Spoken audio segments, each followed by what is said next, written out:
Bueno, chicos, muy buenos días para todos. Vamos entonces a continuación a ver la sesión del día de hoy, viernes. Hemos, desde que empezamos este curso, hablado que el enfoque principal es comprender los fenómenos que se asocian a la mayoría de los equipos que nosotros usamos en nuestro día a día. Cuando usamos nuestra tableta, nuestra computadora, nuestro teléfono celular, ¿cierto?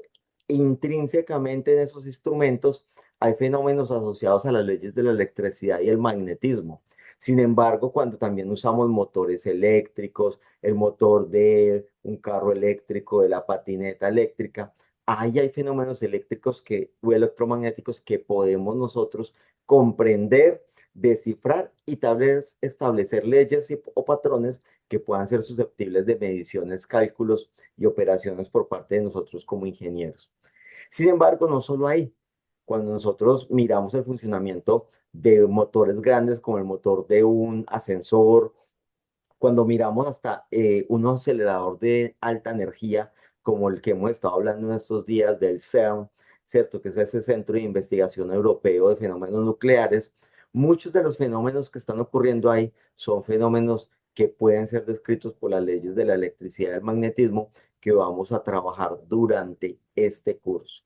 Pero no solo ahí, fenómenos como la formación de los sólidos y de los líquidos tienen su fundamento en fuerzas interatómicas intermoleculares que podrían ser descritas a través de las leyes de la electricidad y del magnetismo.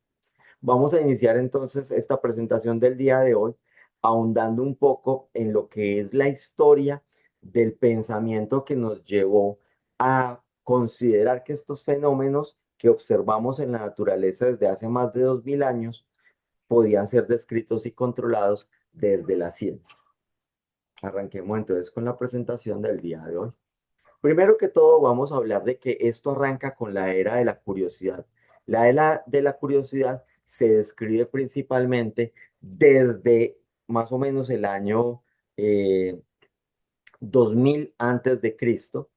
En el año 2000 antes de Cristo ya se han encontrado documentos de la antigua China que sugieren que ellos ya habían observado fenómenos magnéticos, ¿cierto? Ellos habían hecho observaciones naturales que no lograban comprender y que tal vez asociaban un poco más a la magia, pero que les permitía inducir que había fuerzas allá en la naturaleza, más allá de las que se podían ver o percibir a simple vista.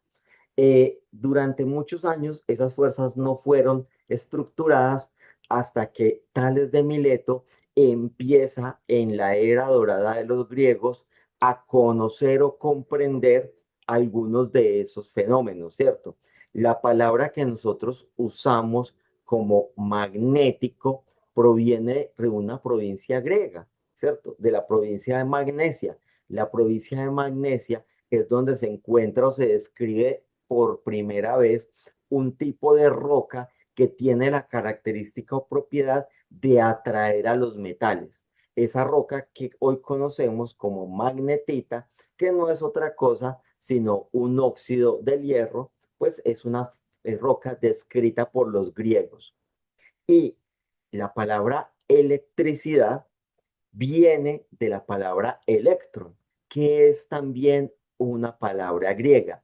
¿Y qué es el electrón? El electrón no es sino que otra cosa que una resina vegetal que ellos observan que cuando se choca esa resina con otras piedras de la misma resina, despide chispas, despide rayos. Esa resina es lo que nosotros hoy en día llamamos el ámbar, que el ámbar es una especie de plástico vegetal que proviene de algunos árboles, ¿no? Entonces, eso se conoce y ya se le dieron ese nombre, electrón, eléctrico y magnesia, magnesio, desde el año 700 antes de Cristo. Y eh, los chinos aparentemente fueron los primeros que empezaron a usar un poco estas propiedades para poder darle una utilidad práctica, ¿cierto? No fue que desde los griegos pues observaron estos fenómenos, los describieron, pero pues realmente no tenían todavía el conocimiento de cómo usarlo con una finalidad práctica. Los chinos son los primeros que le dan una utilidad práctica.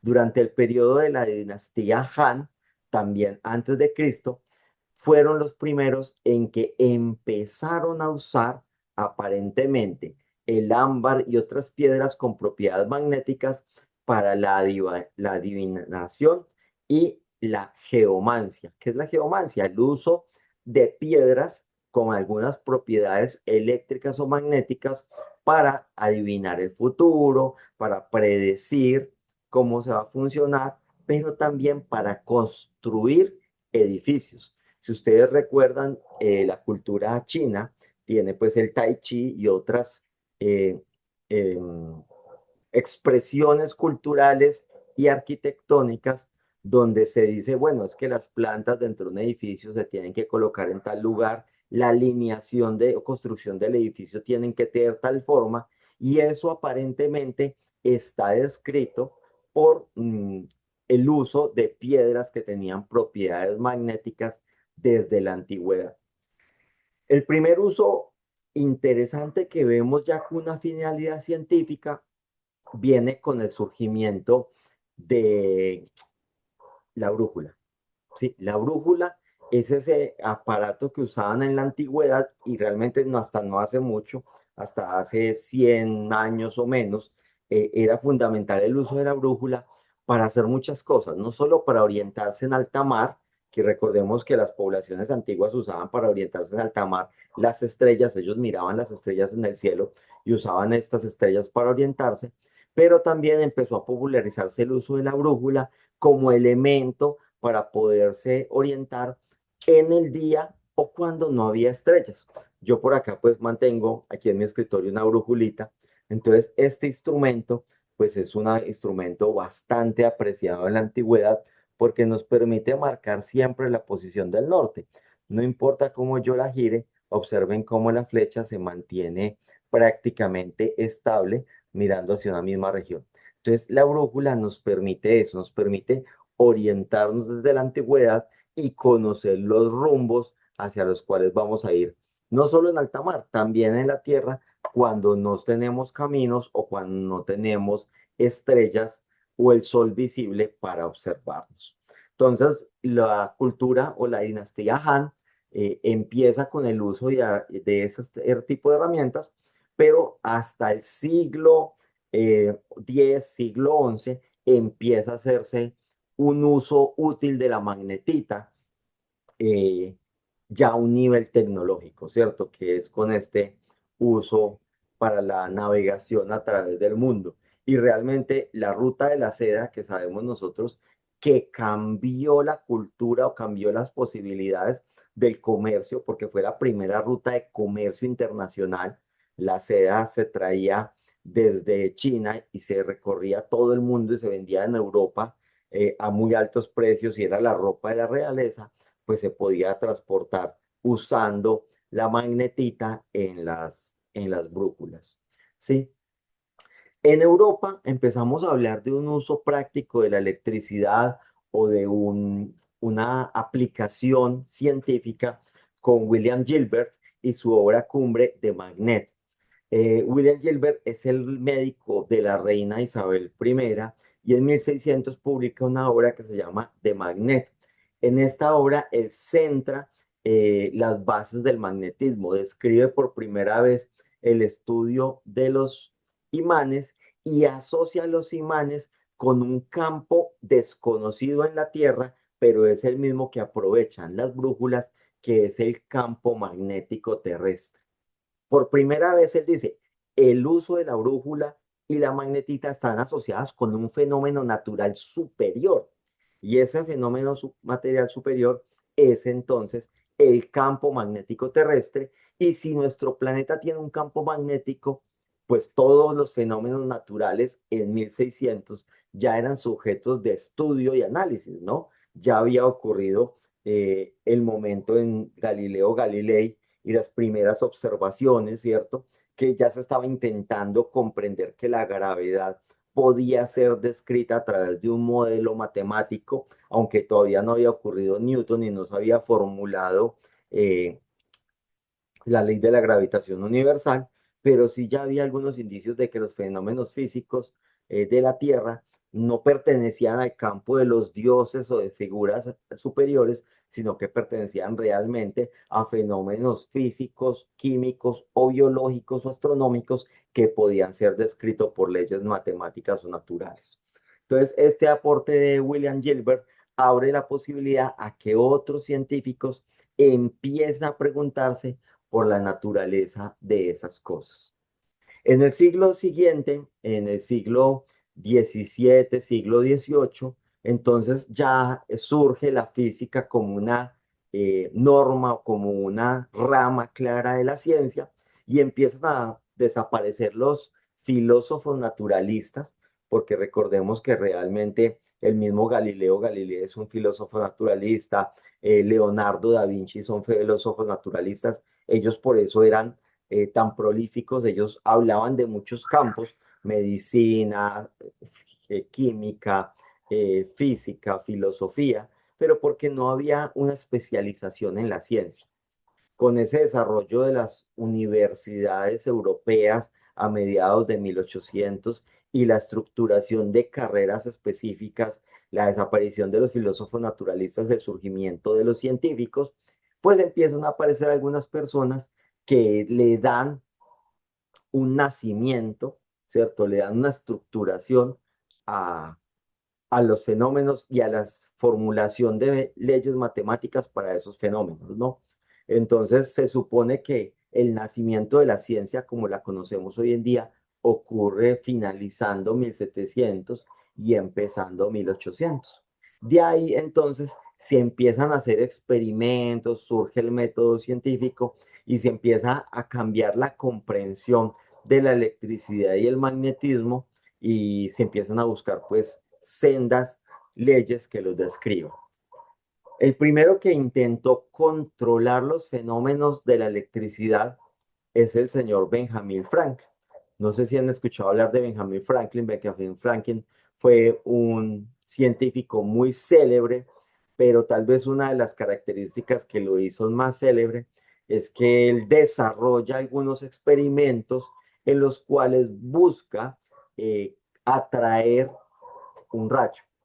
Eh, no se sabe, algunos dicen que es cierto, algunos dicen que es falso, pero se popularizó el experimento de la cometa en el cual él en medio de una tormenta eleva una cometa y esa cometa está atada a un hilo muy fino en el cual al final hay una llave y él eh, logra traer un rayo o al menos logra traer la suficiente energía estática de la atmósfera para lograr que esa energía se concentre y se genere chispa.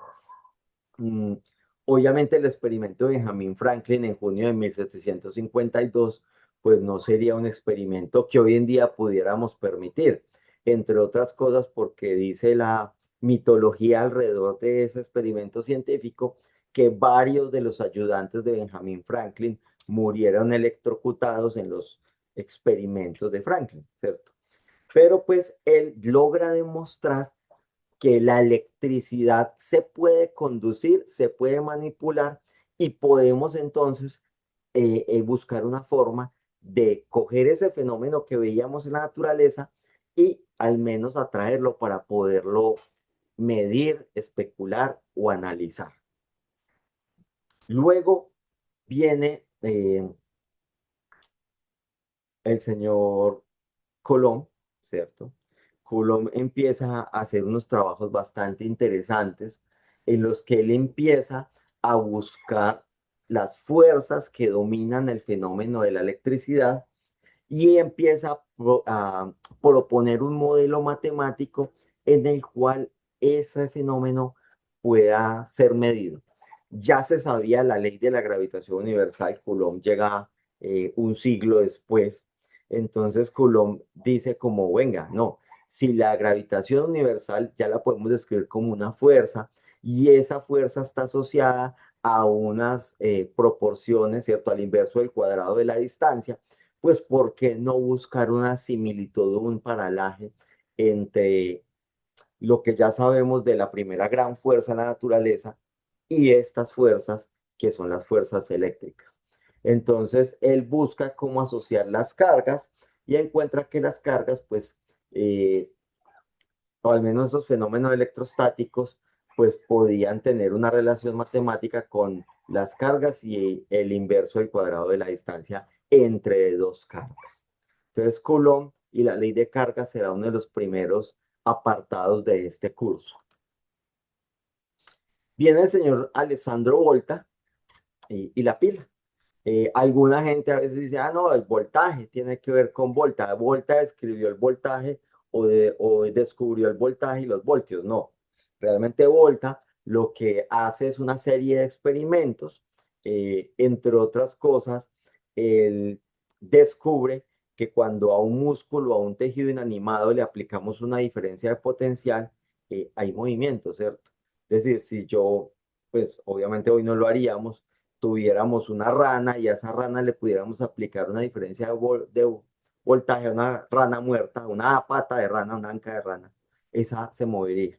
Entonces ellos experimentaban no solo con electricidad, sino con biología, con cadáveres, bueno, hacían muchas cosas en esa época, pero una de las cosas más importantes que tal vez estableció Alessandro Volta es que podíamos coger la electricidad y contenerla.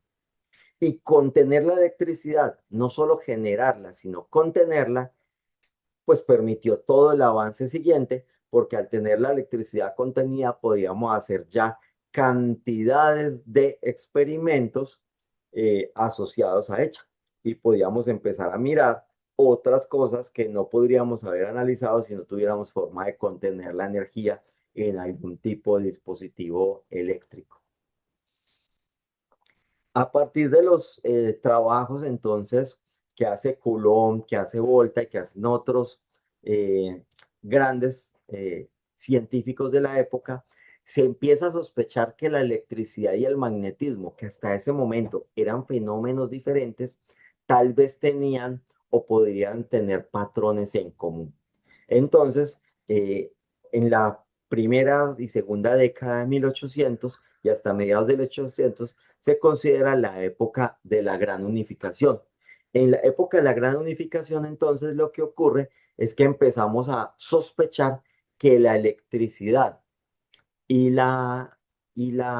el magnetismo no son cosas diferentes, son manifestaciones de una misma cosa. Entonces se proponen unos experimentos que llevan a la formulación de la teoría unificada, ¿sí?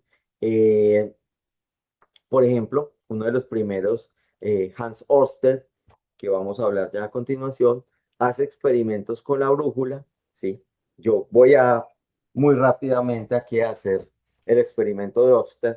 Entonces, si yo tengo una brújula y a la brújula le acerco un imán, pues lo que ocurre es que la brújula, pueden notar, la dirección de la brújula se ve afectada por la presencia de el imán. ¿Qué quiere decir esto? Que una cosa que hasta ese momento no habíamos visto como completamente separada, el campo magnético de la ferrita, ¿cierto? Puede afectar a la brújula. Y adicional, se hacen experimentos donde se descubre que, lo hizo Ørsted, que si yo tengo una bobina y a través de la bobina corre electricidad, ocurre lo mismo que acabamos de ver. Si yo tengo una bobina y a través de esa bobina está corriendo electricidad, entonces lo que va a pasar es que esta brújula también se va a ver afectada por un campo eléctrico en movimiento. Eh, y bueno, eso realmente, como vamos a ver más adelante en este curso, lo estamos viendo en la diapositiva, tiene que ver un poco con el hecho de que la electricidad y el magnetismo pues tienen una relación cuando se están moviendo o cuando se están propagando. Cuando yo analizo la electricidad como una onda y analizo el magnetismo como una onda, pues puedo ver que entre ambas hay una relación en el módulo de dirección de la propagación con un ángulo de 90 grados. Entonces, observen cómo en esta imagen la electricidad o el campo eléctrico está propagándose en el sentido plano y a medida que la electricidad se está propagando, hay también un campo magnético asociado a ella que se está propagando en un módulo de 90 grados con respecto a este. Entonces, eso es bien interesante porque eso es lo que nos da la teoría de la unificación y nos lleva entonces a esos descubrimientos. Entonces, Ampère eh, empieza a proponer que hay interacciones fuertes entre las corrientes eléctricas y los campos magnéticos y formula la ley de Ampère, que es la base de la electrodinámica, que es uno de los campos que hablaremos a gran profundidad en este curso, porque muchos de los fenómenos que nosotros usamos hoy en día para coger la corriente eléctrica y convertirla en trabajo, es decir, en algo que nos permita mover un motor o ejercer una fuerza sobre una carga material, una carga física, pues tiene que ver con esas contribuciones de empezar a comprender estos fenómenos, ¿sí? Luego de Ampère, pues viene Faraday, Faraday y la inducción electromagnética, que también lo trabajaremos. Eh, Faraday y en simultánea Joseph Henry demostraron entonces que cuando se pone en movimiento un alambre cerca de un imán, o al revés, cuando un imán se mueve cerca de un alambre, se establece una relación entre los dos. Y esa relación es el surgimiento de una corriente eléctrica en el alambre que se encuentra cerca del imán o la aparición de unos campos magnéticos en el imán que está próximo al alambre que se mueve. Y esa es la base del funcionamiento de la generación eléctrica que hablamos en estos días en el curso. Nosotros estábamos hablando del efecto inductivo y hablamos del efecto inductivo como ese movimiento, ese efecto en el cual el movimiento de un imán, ¿cierto? Que lo vimos en el curso, dado por el impulso de una hélice pegada a un eje, bien sea por el agua o por el viento, ¿cierto? O por el vapor, pues termina generando el surgimiento de corrientes eléctricas en unas bobinas de alambre que están alrededor de cima. Eso se lo debemos entonces al señor Michael Faraday, también a John Henry, a Joseph Henry, perdón, cuando hicieron estos trabajos, que son la base de los generadores de energía y parte de los transformadores de la energía moderna. Un transformador moderno lo que hace es aprovechar unos núcleos metálicos y unas bobinas para cambiar el sentido, como se está moviendo la corriente alrededor de esas bobinas. Entonces, eso era otro de los campos importantes de estudio en este curso. Y pues al final de este curso, si el tiempo nos lo permite, hablaremos un poco sobre James Clerk Maxwell, quien es el que descubre o descubre, no, perdón, describe y formula un conjunto de ecuaciones que describen cómo interactúan los campos eléctricos y magnéticos. Se parte de esa parte experimental, los otros hacen los experimentos, ven los fenómenos, pero realmente James Clerk Maxwell es quien sustenta las observaciones de esos experimentos y da origen a las leyes del electromagnetismo como las conocemos hoy en día, ¿cierto? El surgimiento del electromagnetismo como una de las cuatro fuerzas fundamentales de la naturaleza, aparte de la fuerza nuclear fuerte, la fuerza nuclear débil, de la fuerza de gravedad, se pueden dar a través de la comprensión matemática que nos da Maxwell del fenómeno. Entonces, la contribución de Maxwell pues es fundamental, es la de mayor relevancia, porque formula esas leyes que nos permiten finalmente unificar las teorías de los fenómenos electromagnéticos y pues que tienen importancia en las leyes del movimiento, hasta en las mismas leyes de cómo comprendemos hoy la gravitación universal y pues en general todos los fenómenos electromagnéticos que trabajaremos en este curso.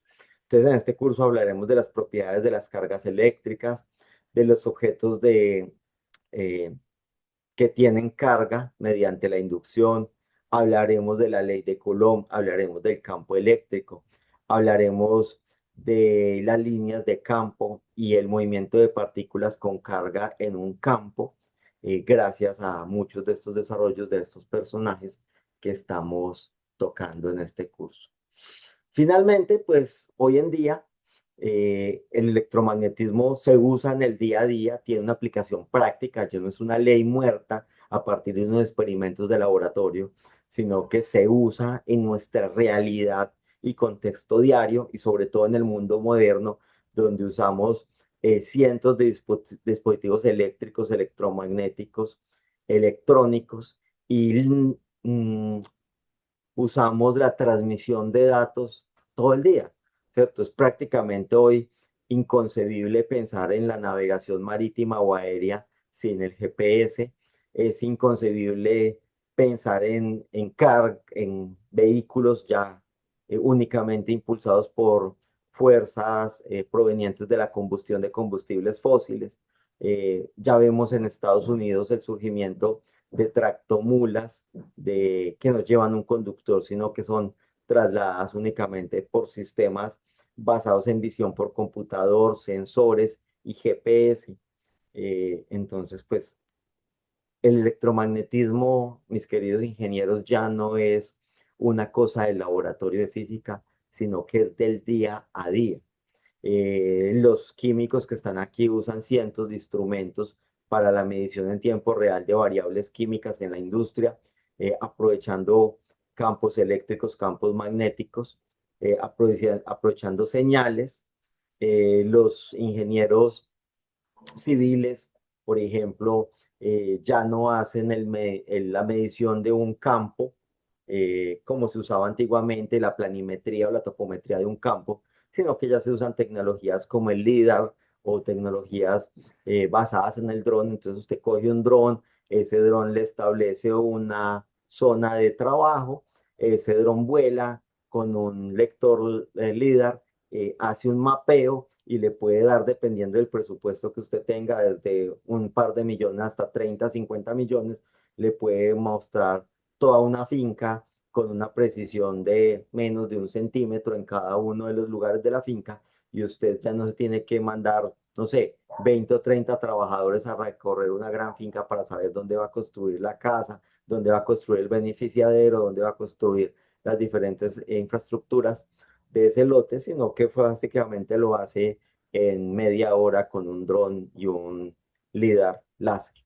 Entonces, todo esto es la utilidad práctica de los fenómenos que vamos a ver, ¿sí? Y pues mucho más que en este curso, normalmente tenemos también electricistas, mecánicos, y pues no se concibe ya el funcionamiento de un transformador, de un sistema de distribución, de un motor, sin los fenómenos aquí descritos. La era moderna, que empieza finalizando pues el siglo XIX, ah, ocurre con la utilidad práctica de todos estos fenómenos. Eh, Tenemos obviamente que nombrar al señor Heinrich Hertz.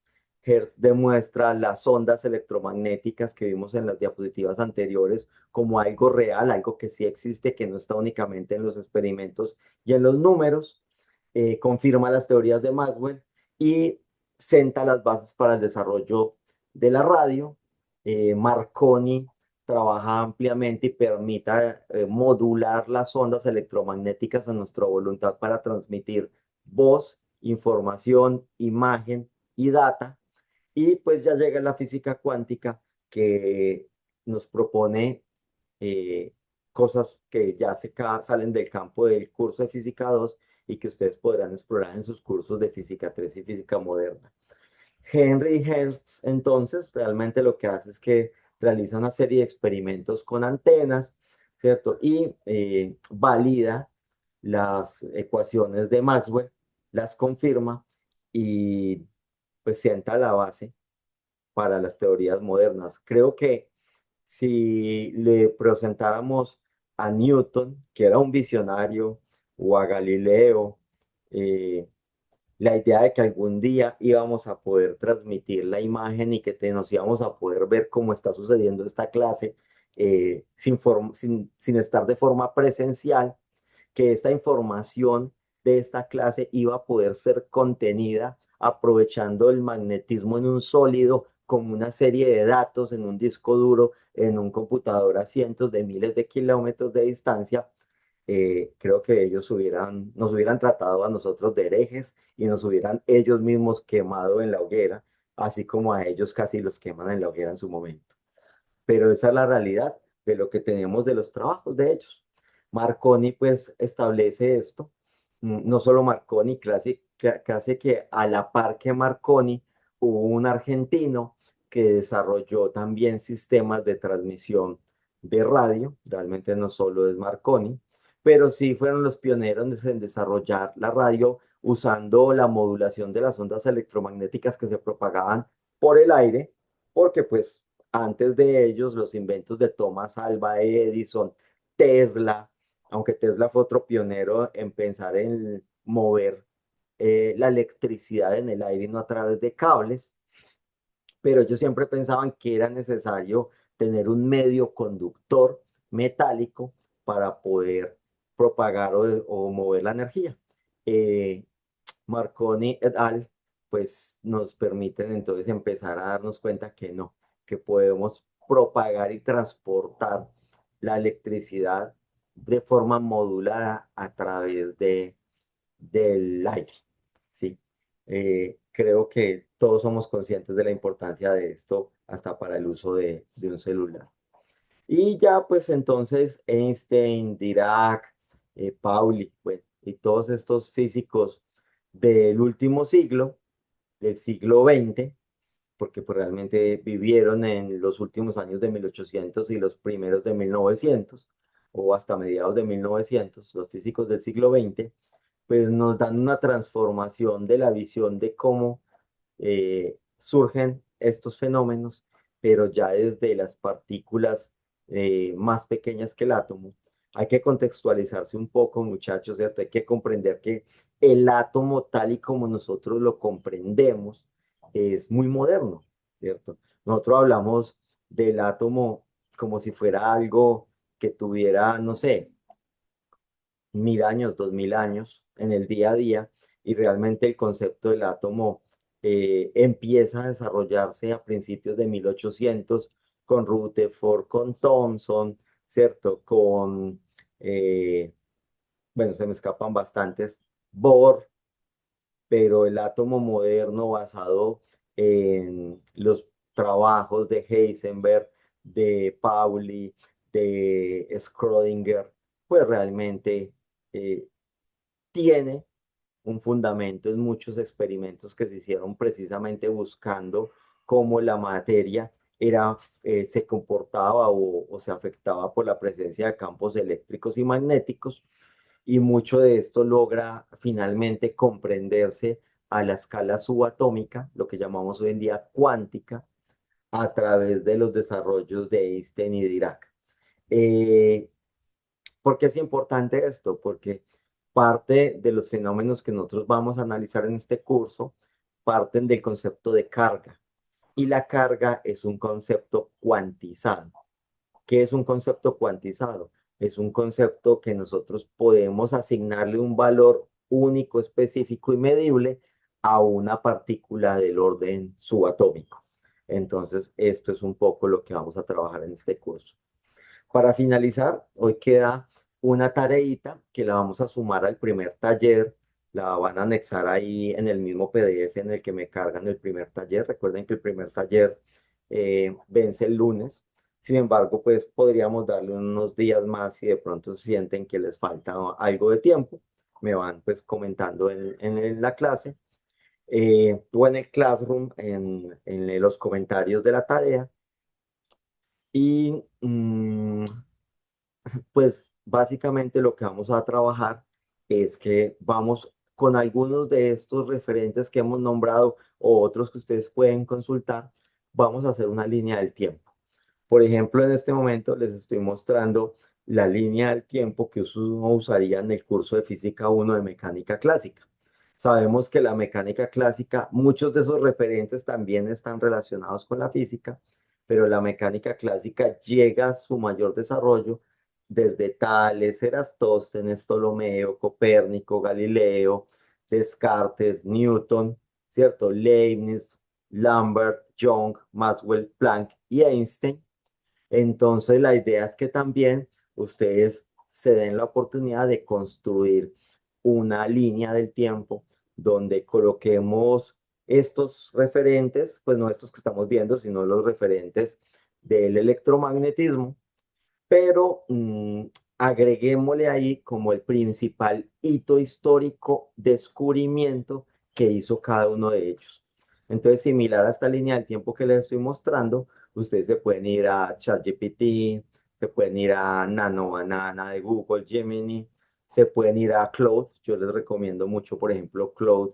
Claude.ai tiene un slash, un trabajo que se llaman artefactos.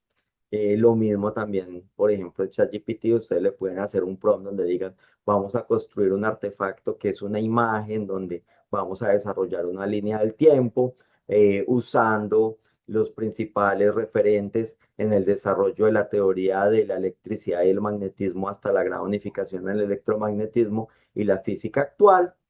Y pues ustedes ya van jugando con el prompt para que desarrollen entonces una línea del tiempo similar a la que estamos viendo en este momento. Entonces, esta actividad la vamos a incluir en la entrega del primer taller que es teórico práctico de la asignatura ahí en el Classroom. Recuerden que ese taller lo deben de cargar en un único PDF. Ese único PDF debe ser a mano alzada, es decir, con su letra y puño, con su propia escritura. Puede ser escritura digital o puede ser escritura en papel o puede ser que usted descargue, imprima el taller y lo haga a mano sobre los espacios vacíos del taller. Y adicional, pues le anexa entonces esa imagen al PDF. El Classroom tiene una restricción de carga de tamaño, creo que son 2 megas. Entonces, si el PDF les queda muy grande, pues lo que usted puede hacer es cargar un link a su propio Drive o puede llevarlo a una plataforma como I Love PDF y pedirle que comprima un poco el PDF para cargarlo en el Classroom. Y ya con eso entonces, chicos, pues terminamos la sesión de hoy, viernes 7 de agosto, recuperamos esta clasecita de hoy, día festivo, y quedamos pues atentos. Yo quedo muy atento durante todo el fin de semana al Classroom, a cualquier comentario o inquietud que tengan. Y no siendo más, pues nos veremos en la clase el día lunes para que terminemos el tema que estábamos viendo y empecemos entonces con la ley de Coulomb. Eso es todo por el día de hoy, chicos. Muchísimas, muchísimas gracias para todos.